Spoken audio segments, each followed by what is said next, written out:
and welcome to a Thursday edition of the Jet Forum. What's going on? I'm Matt O'Leary with you for the next little bit on a lovely, sunny, and warm Thursday.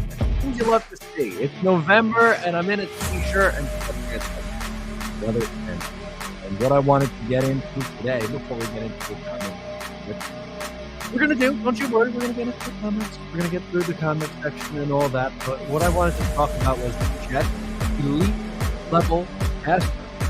The Jets D-line has been hyped up for a very, very long time. Quinnen Williams, Carl Lawson, John Franklin Myers, Huff, Rank, go on, right down the line. And one of the best defensive lines in all of them. Yesterday we talked about the Jason Martin trade and the impact that it had. But this line is really good. And that's what I wanted to talk about. And then I want to get into the New York Jets coming game against the Buffalo Bills. Let's take a look at some of these numbers for the Jets elite level pass rush. When looking at sacks, the Jets are 9th or 10th, 1, 2, 3, 4, 5, 6, 7, 8, 9th in the league with 21 sacks. Dallas has just are running wild on the rest of the league. The Dallas Cowboys are. They are absolutely dominating right now, and that shouldn't come as a surprise when you consider just who they are running out there. But when you go to pressure percentage, the Jets jump up to third. Dallas Cowboys pressure percentage is 30.5%. Pats is 28.9%.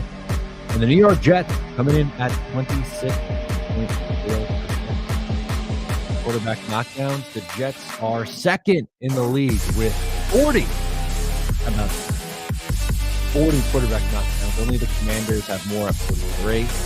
On a short knockdown percentage, the Jets are also second at 14.3. Commanders 17.3. Bengals 16.1.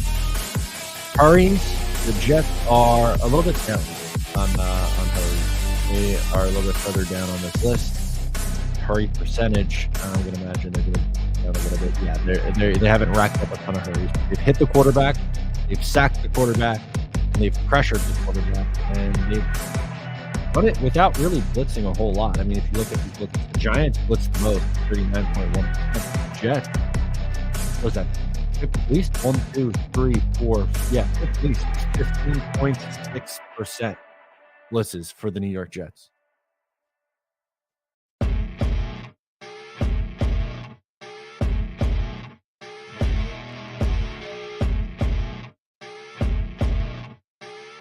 Music's still going? I've lowered it. That's embarrassing. Sorry, guys. Is it fixed? See, this is what I get for not looking at the chat. My apologies. I tried to change things up a little bit. It was on a loop. That's my issue. Hey, this is what happens when you try to test things out and you think you lower the music down and, all right, we're gonna have to change things up. I apologize. I'm sorry, guys. You all make mistakes. No. Hey, Matt, you can kill the intro music. Music is way too loud. Hey, on my board, I was able to lower it way down, and it sounded good in my headphones. That's embarrassing. All right, well, what we were talking about was the Jets' defensive line and how they are playing at an elite level right now, and their pressure percentage and how high they've ranked up. They're third in the league in pressure percentage. In number of pressures, they also rank third. Sacks, they are 9th in the league in sacks. Quarterback knockdown, second, and quarterback knockdown percentage, 14.3%. So this defensive line is elite, and they're going to have to get home against this defense, against this Buffalo Bills offense, rather. That's what we're going to need to see. We're going to need to see this defense improve and continue to get after the quarterback. They've improved a lot already, but in order for them to be competitive in this game against the Buffalo Bills, they're going to have to improve even that much more, which is a big ask, right? That's a huge ask against this Bills offense, as they have made good defenses look bad in the past. Now, the last couple of weeks, they haven't put up a ton of points, which I guess is a plus. I'll pull that up for us, and then we'll get into the chat conversation here. The Buffalo Bills, their ranking so far in games this year. Obviously, they are 6-1, but the last couple of weeks they've been held under 30 points by the Chiefs and by the Packers. The Pittsburgh Steelers, they ran up the score on. They ran it up on Tennessee, 41 points, 38 points.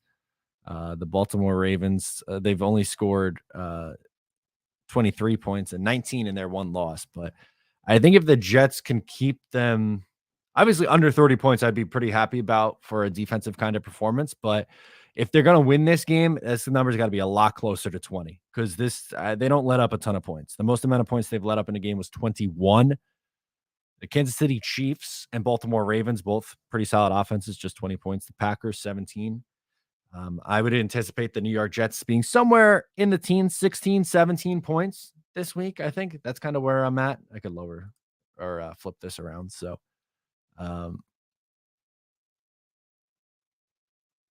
yeah, I would think they have to run the ball. That's going to be a big key for this game. So let's get into the comment questions.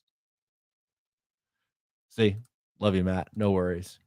Music's good though. See, I'm trying, guys. I'm trying. I'm trying to change things up a little bit. I liked the new countdown. Have a 3-minute countdown thing going to like a stream starting soon thing. Let people filter in. Try to do a nice little intro and then fade the intro down. Major fail. So I think we're gonna change that up and we'll make the most of it. Buffalo pass rush is elite. Yeah, they that unit is incredible as well. The Jets are going to have their work cut out for them as they are going up against a team that likes to get after the quarterback as well. We saw it last year. Zach Wilson was sacked a ton in that game in Week 18 against the Buffalo Bills. It was ugly. It was tough. It was a real tough one. JK says, got to watch the Kurt Warner breakdown of the Jets offense. Shows the wide receiver inefficiencies and the Mike LaFleur play design. Okay, we're going to have to see if we could find that at one point. Let's see. How long is this? I'll play it on here if we could find it, if it's on Twitter.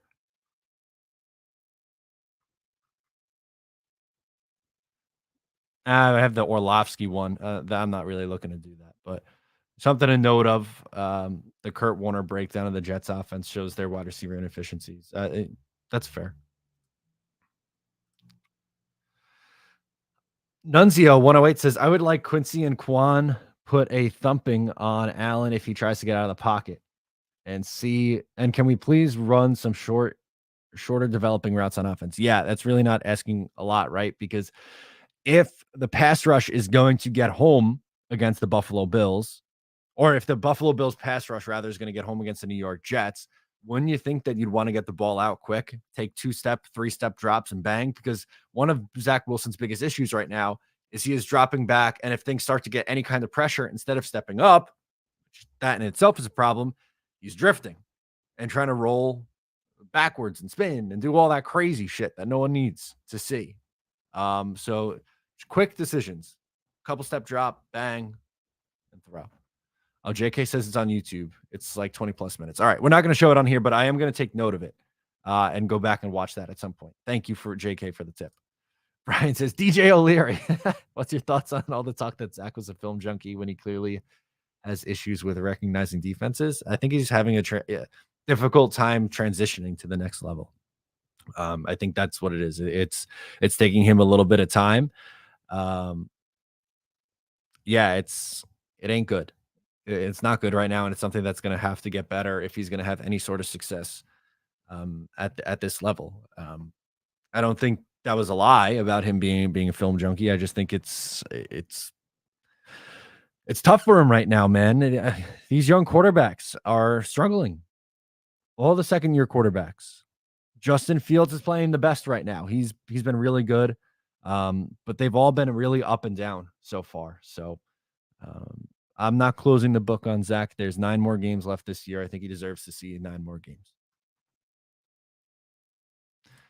Jack asks, that's gonna be my new favorite thing, or says in this comment. Buffalo hasn't won a game since 2020 where their leading receiver was kept under 110 yards. That's a really nice nugget. I like that a lot. And I think Sauce Gardner and DJ Reed have the ability to keep those guys under 110 yards. Hopefully, if they play at the level that we know they can and the pass rush gets home, the Jets will be in this game and they'll have a shot. I really don't think the Buffalo Bills blow out the Jets. The point spread in this game is like 13 points, which I think is way, way, way too high. I think it'll be a one-score game. I picked it yesterday, 24-17. I hope the Jets pull the upset. I'm not picking it outright. I don't think that's fair. I think Buffalo is far and away the best team in the AFC, but I think the Jets are competitive and keep it relatively close. Thomas says Zach Wilson needs to get out of his head. Yeah, it feels like he's in his head. We know the talent's there. He's making dumb decisions with the football and trying to play hero. That stuff's not good. We don't like to see that.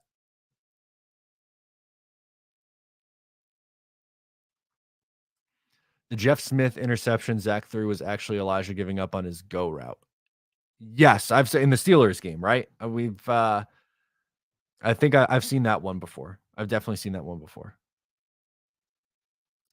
Dave from New Brunswick says Zach issues are coachable. I hope so. And that's why a part of me really feels like this offense is going to look different after the bye week so they can have an extra week to sit down and hopefully iron out some of these things. What do you guys think? Do you think after the bye week we see a different look on this offense? I think we can. Nunzio 108 says, I forgot who mentioned this, but they said if Zach Wilson's first read is open, he is really good. If his read is not, things get dicey. I don't know. Well, I guess most of the time, probably this past week, he wasn't even good at finding his first read. He wasn't. There were times where he missed it. He was just held on to it. I think he was playing scared, and I think he has been playing scared recently, and hopefully that's something that he can grow out of and change. If not, that's an issue. But anyway, it's something that's got to be fixed. There's obviously talent there because even in what was probably one of his worst games of his career, there were a couple really nice moments too. So that's the really big frustrating thing with him. He has to cut out the silly shit, the silly stuff, in order to iron some of these things out. As VR Hidalgo says, Zach in first half was decent, but Bill changed it up. And honestly, it's an OC failure for not to counter it and affect Zach. Yeah, I think he really just melted down after that first interception. He was drifting, threw off his back foot, sailed it to, what was it, Michael Carter coming across, and it was picked off. And then after that, I think he was just trying to force things. For instance, the ball that he threw away that was picked off is just that there's no reason that should happen. That ball should be 15 yards out of bounds. And the last one, he's just forcing and trying to make a play. Alex says it was nice to see Mims play mistake-free and make some big plays. Hopefully he keeps that going because we need him. Yeah, 100%. With Corey Davis out, they're going to rely on Denzel Mims to fill in that role. He's a good blocker. He's a big body guy. I was impressed with he caught the ball, but was out of bounds early on in the game, went up and high pointed it. For me, with Denzel, it was never a talent issue. I said it so many times. You can't teach 6'3" with 4.3 speed and how he goes up and high points the football. But sometimes he does really dumb things with the penalties or the drops. It was because he's in his own head. And that's kind of how I feel about Zach Wilson right now. I think Zach is in his own head. And I think if Mims continues to play like he did, then that's great because, you have some guys, for instance, like Corey Davis is coming up on the last year of his deal next year. So, maybe the future of this wide receiver core is Elijah Moore, Garrett Wilson, Braxton Berrios, and Denzel Mims. And if Mims plays like he did, then he could be a really nice depth option on this team. Nunzio says, do we think Elijah gets more reps this week, or do you think he's fallen out of favor with the coaches? He better. He only got 10 snaps this past week. And if you're going to keep him around, then you got to use him, right? That's what you got to do. In my opinion, at least, you got to use him. So hopefully that there's an adjustment there and they end up doing that. Because it's just, you can't, one target and 10 snaps a week. You're just wasting everyone's time, right? If you're going to keep him around, then play him.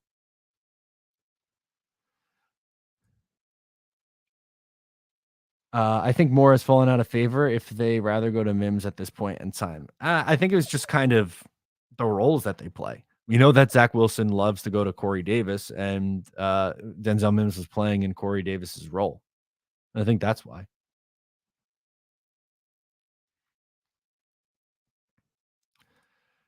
Draz238 says Zach needs some design runs and have him roll out and throw passes. Yeah, designed rollouts.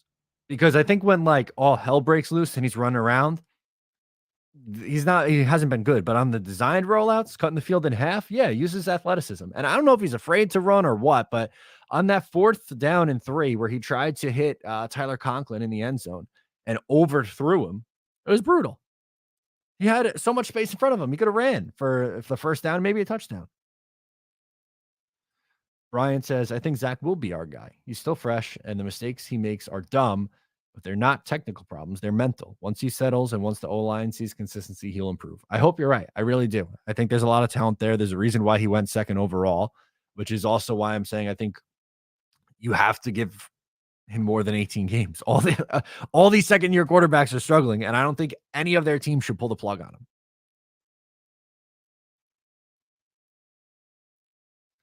Do you think the banged up O-line can give Zach some time this week? I think the offensive line's been okay, but against this Buffalo team and a defense this good, it's going to be tough. And he has to stop drifting back in the pocket and step up into the pocket, because when he does that, he creates more pressure on himself too. Devon asks how long CD is out for. I think probably after the bye week, we'll see him come back. VR Hidalgo says, do we need to rehire John Beck? Hopefully not. I hope it's something that they can get through at this point. Finn says, Matt, what games do you think we could win remaining on the year? I think the 3 home games against the Jaguars, Bears, and Lions. Those are 3 games you should win. I think you have a chance against the Patriots. I know it's on the road in Foxborough, but they looked beatable. Seattle's playing really good football right now, but if the defense plays well, maybe they could hang with the Seattle Seahawks. Let's pull up the rest of the schedule. I know I'm forgetting. Minnesota's a tough game on the road with how well they've been playing. I don't like their chances against Buffalo.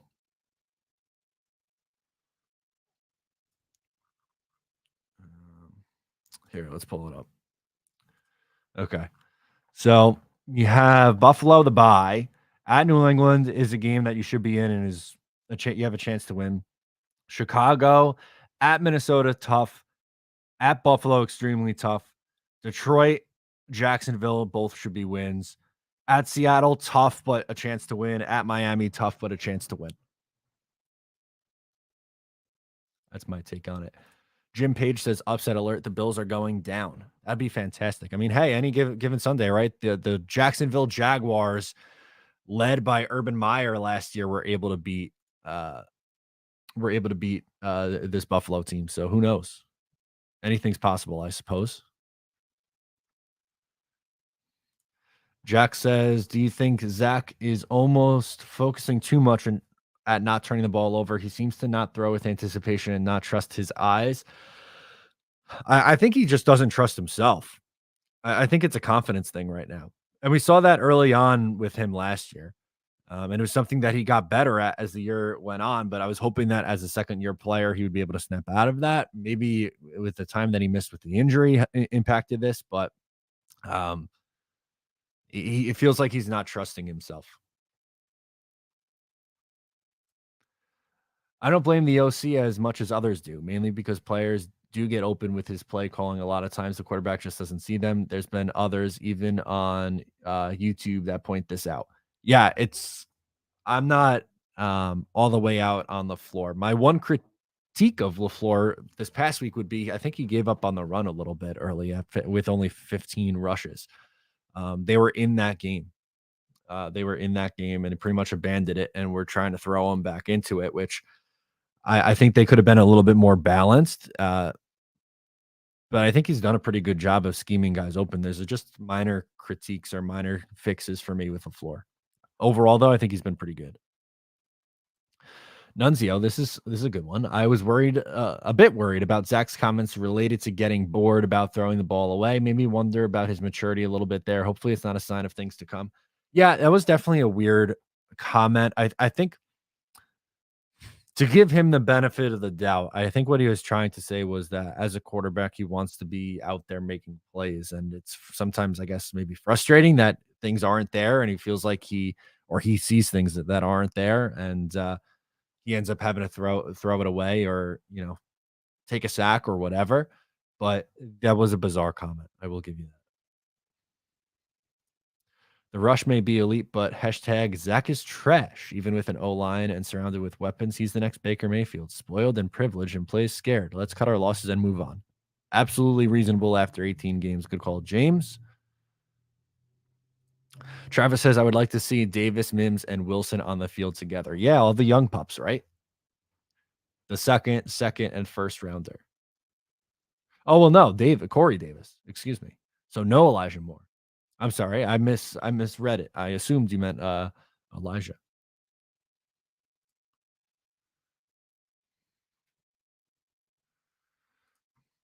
Jermaine Johnson is back this game. Hopefully he's 100%. Yeah, that was one of the things too that I'm excited about with oh my God, the trade of Jacob Martin is because it's going to open up more opportunities for Huff and Jermaine Johnson, and I think that's a big one.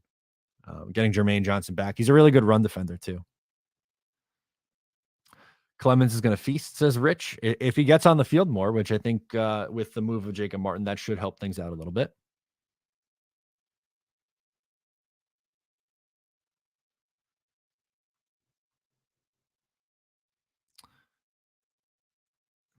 D. Santana has a rebuttal, says Zach is not trash, that he is a young and tries too hard to be the hero or make a great play when which he needs not to do. Just think about it. If we come away with a field goal every possession when he threw the int. Yeah, and he's just got to cut some of this stuff out. Easier said than done, probably, but he's not playing well right now. He's got to get that figured out. And there's 9 more games to do that. JK says we need a name for the last 2 Douglas drafts to offset the Idzik 12. Yeah, the Idzik 12. Gosh.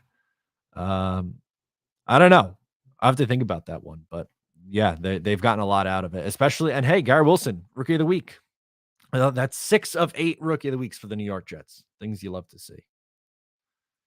Wyatt wants to see the 80s helmets brought back permanently. I do love that logo, clearly, as it's up over there behind me. George says, why don't we use more like the 49ers use Debo? Oh, no. I wish I had a good answer for you. I think you can give him the ball on end around. You could line him up next to the quarterback. You could get a little creative. They did that at Ole Miss, but they're using him pretty much strictly on the outside right now.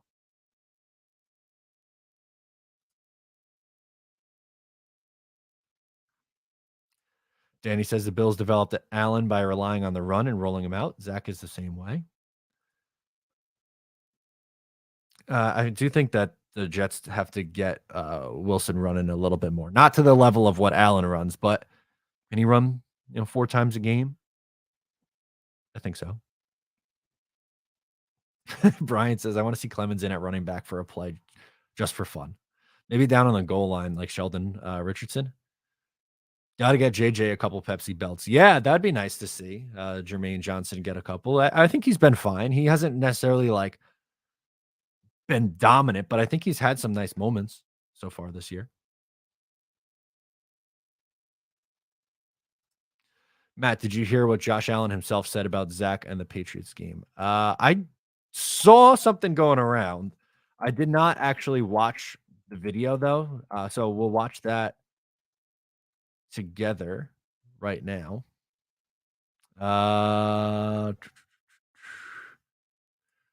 Okay, let's do this. Hang on. Sorry. Gotta change which screen I'm sharing. Here we go. Zach Wilson, young guy, first round pick, coming off a week in which he openly struggled. Dude, he's taken a lot here in New York City. He's taken a lot of criticism. It's time to bench him. It's time to move on. You watch a lot of ball. You know a lot of ball. What do you think when you see him? Well, again, I think it's a guy trying to make a play. And I was at that same position. I threw 3 picks against the Patriots my second year, and that's kind of the game where it all clicked for me after that game. So you can take that for what it is. I think, again, I've had a lot of different talks with Zach along the way, and seeing him here at an event there, he's such a good dude. I do really appreciate how he is as a person. He's a guy that guys can get behind and really follow. Sometimes, again, it takes a little longer. It took me a while to kind of understand the nuances of this game and try not to do too much. So I think that's kind of what it comes down to, of not trying to do too much and allowing you to trust your guys on the field with you. And I don't want to give them too much advice, before we play them. So maybe next week we can have a longer talk. But again, guys got to go out there and play football, man. Like we can't think about making mistakes, because that's ultimately when you do make mistakes, and you just got to go out there and try to go ball. I like it. I thought that was cool. That was really awesome. I like that.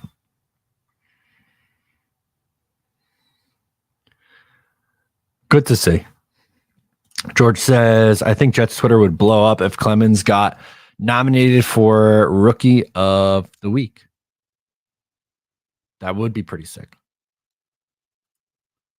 They would go absolutely bonkers. Brian says, did you see what Elijah posted on his Instagram story? He's got to stop with this stuff. Let's see. All right, let's see. Where's Elijah?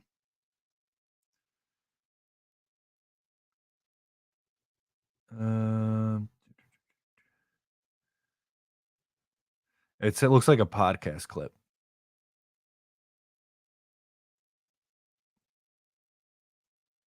Yeah, it looks like a podcast clip. I can't play that because I don't think you could get Instagram stories to play on desktop.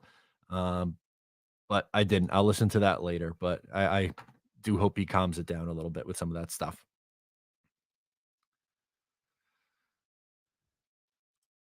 Yeah, that's why I don't get when people say they don't like Zach's character-wise. People who talk to him and even hang out with him say otherwise. Yeah, I mean, that's been a thing with Zach from day one, is because he came from a pretty privileged family, right? He came from money, so people assume that just bad guy. But if you talk to anyone who knows him, that they say pretty much the opposite. And if you remember pre-draft, I had the oh my God, was it Jay Drew on? I believe someone from Salt Lake City who covered him at BYU, and he was talking about how Zach Wilson in college was delivering for DoorDash in like his beat up Mazda 3. It's crazy.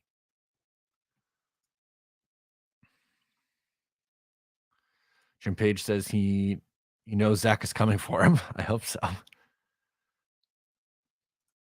JK says maybe Elijah would get the ball if he didn't give up on his team. Fair.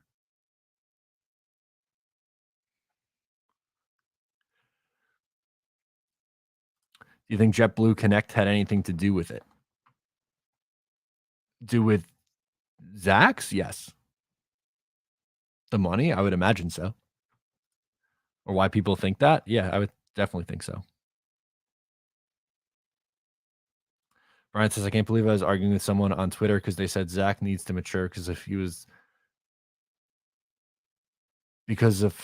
too hyped the draft night and didn't know how to act. Okay, yeah, that's a tough one. Look, you can criticize Zach for his play on the field, and maybe for some of the comments, for instance, like the board comment this past week, but I don't think it's not for a lack of trying or a lack of effort. So, I don't think he's a bad guy or a bad kid. I just hopefully the mistakes go away, and if they do, I think he has the talent to be a good player.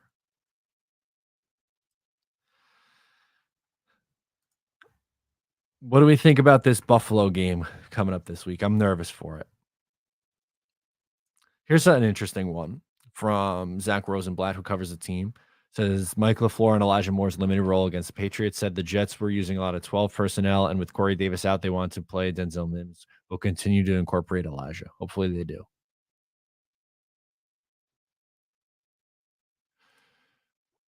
Can we please stop talking about Zach Wilson? What about this defense? Yeah, I mean, we opened it up with a lot of conversation on this defense. The pass rush has been elite right now. And Quinnen Williams just won Defensive Player of the Month. He's been fantastic so far. I'll pull up Quinnen's numbers and show you that. What he's been doing. How impressive he was. In October, he had 4.5 sacks, 4 tackles for a loss, 12 quarterback hits, a forced fumble, a fumble recovery, block, field goal, and a crazy stiff arm / angry runs. Skepter, I imagine. Have an October, King. That's fantastic.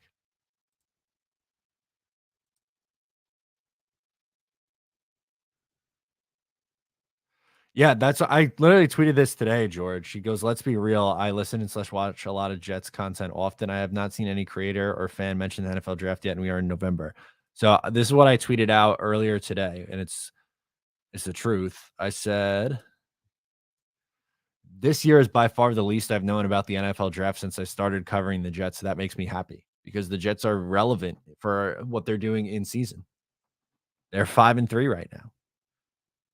I know some draft prospects, but I'm not as involved as what I will in, who knows, whenever the Jet season comes to an end, then we could dive in and talk about that stuff. Then we could have conversations about the quarterback. But right now, this team is in a position to where they're competing for a wild card spot.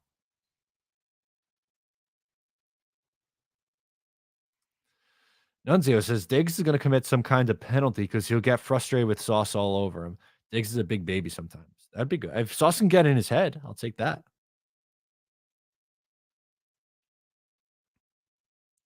Rocky wants to see the Jets start blitzing more. We need to put more pressure on opposing quarterbacks. We need to send 5 if that doesn't work. Well, I have good news for you because the New York Jets are 3rd in the league in pressure percentage and 3rd in the league in pressures. So they've done a pretty good job by getting 4 home.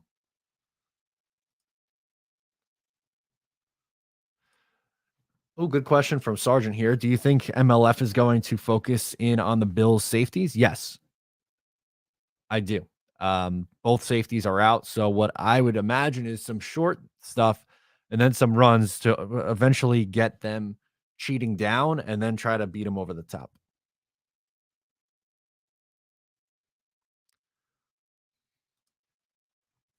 Gabe Davis is a tough matchup. Yeah, but I mean, DJ Reed has been really good too. So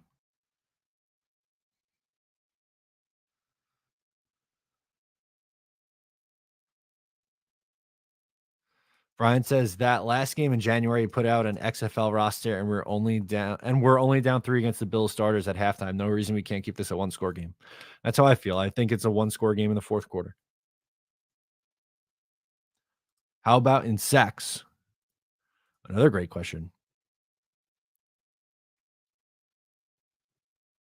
The Jets are tied for 9th. 1, 2, 3, 4, 5, 6, 7, 8, 9, 10, 11, 12. Or 12 technically, I guess, depending on how you sort it. But they have 21 sacks, which a leader has 23. Then you have 26, 25, 24, 23, 22, and then 21. So they've been pretty good with sacks.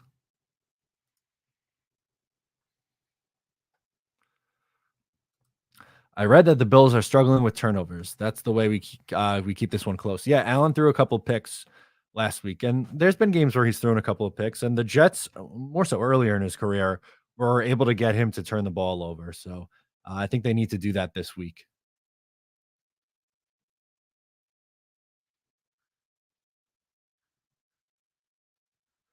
Can't wait to see Sauce on Diggs. That's going to be fantastic.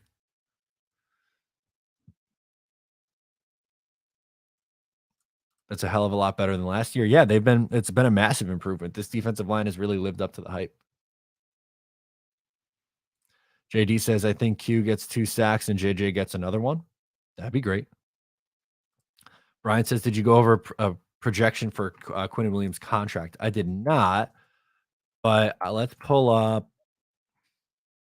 Spot Rack has the player projections or the market value, rather. His market value, according to Spot Rack, is $17.7 million annually. 4 years, $70.8 million. I think he's going to get more than that. I think you're probably looking at something closer to what Chris Jones got. I think is probably the direction that this is going to trend. 18 to 20 million. I'd be surprised if it's under $18 million a year. But 4 or 5 years for him.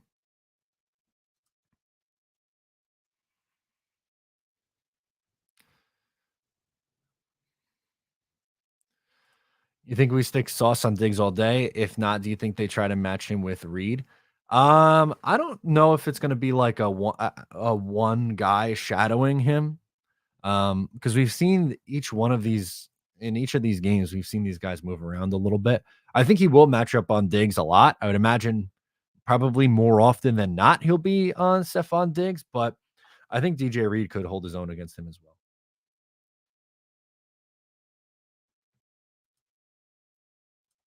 Michael says reality is the improved coverage help the D-line as well. Yeah, it's both. I think it's finally having Carl Lawson healthy to help Quinnen Williams.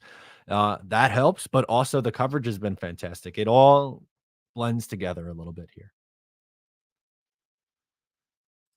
Can a DC be coach of the year? We went from 32 to floating around first. Yeah, I mean, people wanted Ulbrich gone after week 3 or 4.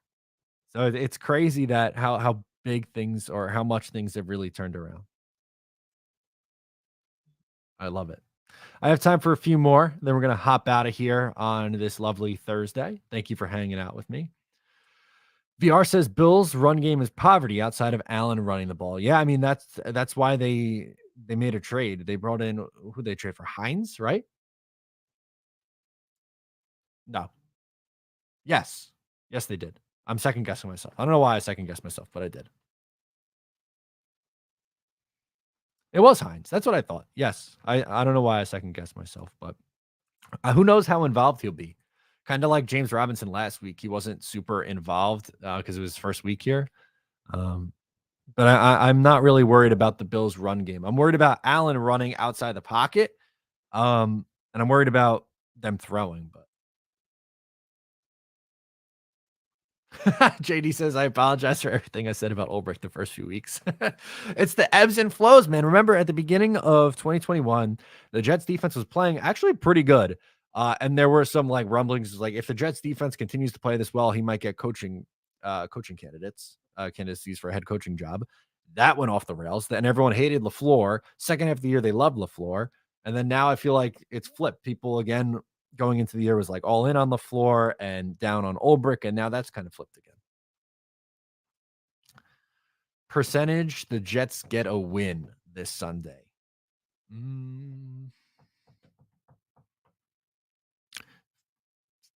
20%.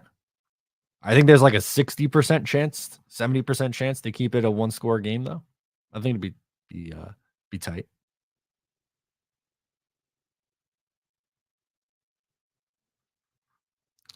I've done stuff with Jets Central before.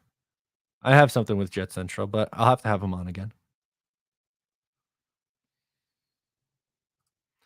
Josh Allen interview shows Allen has been watching tape on Zach and Jets as expected. Bills aren't underestimating the Jets. No, I don't think they are. They're a good team. They're not going to they're not going to underestimate anybody. Maybe one day we'll have a happy medium on the coordinators. Hope so. Hopefully both are clicking at the same time. So that's a good place to leave it off. Thank you so much for tuning in. Tomorrow, more coverage leading up to this game. I'm excited. I'm amped up. Hopefully the Jets pull off a massive upset. That would be sick. Thank you so much for tuning in. I am Matt O'Leary, and I will catch you next time.